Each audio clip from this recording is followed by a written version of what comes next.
ছাত্ৰ ছাত্ৰীসকল, মই তোমালোকৰ বাবে আজি আন এক ইম্পৰ্টেণ্ট উভতি নহাৰ কবিতাৰ মূল ভাৱ, কবি নৱকান্ত বৰুৱা, কবিতাটিৰ মূল ভাৱ। ৰামধেনু যুগৰ উল্লেখযোগ্য এজন কবি হৈছে নৱকান্ত বৰুৱা। কপিলীকৰীয়া কবি নৱকান্ত বৰুৱাদেৱৰ দ্বাৰা ৰচিত দলঙত তামী ঘোঁৰা নামৰ কাব্যগ্ৰন্থৰ অন্তৰ্গত এটি কবিতা হৈছে এই উভতি নহাৰ কবিতা। এই কবিতাটিত পৃথিৱীৰ প্ৰতি কবিৰ অন্তৰৰ গভীৰ ভালপোৱা আৰু মানৱ জীৱনৰ চিৰন্তন সত্যই হ'ল কবিতাটিৰ মূল উপজীব্য। কবিয়ে জানে যে প্ৰকৃতিৰ নিয়ম অনুসৰি মানুহ জন্মিলে এদিন মৰিব লাগিব। এই চিৰন্তনতাক কবিয়ে উপলব্ধি কৰিব পাৰিছে। এই পৃথিৱীখনক কবিয়ে প্ৰাণ ভৰি ভাল পায়। কবিৰ পৃথিৱীৰ প্ৰতি অপ্ৰাণ ভালপোৱা থাকিলেও কিন্তু এই পৃথিৱীৰ পৰা এবাৰ গুচি যোৱাৰ পাছত তেওঁ আৰু ইয়ালৈ উভতি নাহে। মৃত্যুৰ পাছত এই পৃথিৱীলৈ উভতি অহাটো কাৰোৰে বাবে সম্ভৱপৰ নহয়। মানৱ জীৱনৰ চিৰন্তন সত্যক উপলব্ধি কৰি কবিয়ে নিজৰ জীৱনকালত তেওঁৰ কৰ্তব্য পালন, পৃথিৱীৰ প্ৰতি ভালপোৱা প্ৰকাশ কৰিছে। সকলো লোকৰে জীৱন দুখ যন্ত্ৰণাৰে পৰিপূৰ্ণ।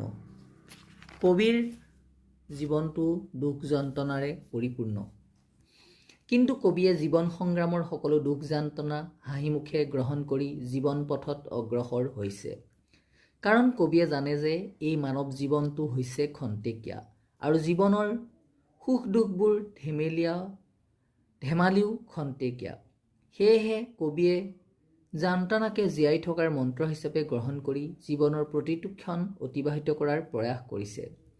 কবিয়ে আলিৰ কাষৰ জাবৰৰ মাজৰ পৰা বকুল ফুলপাহি এবাৰেই তুলি ল'লে, কিয়নো কবিয়ে ইয়াৰ দ্বাৰা বুজাব বিচাৰিছে যে এই মানৱ জীৱনটো কবিয়ে এবাৰেইহে লাভ কৰিছে। কবিয়ে কৈছে যে তেওঁৰ অনুপস্থিতিত এই পৃথিৱীলৈ নতুন প্ৰজন্মৰ আগমন ঘটিব আৰু এই নতুন প্ৰজন্মই হ'ব নতুন যুগৰ নতুন পুৰুষ।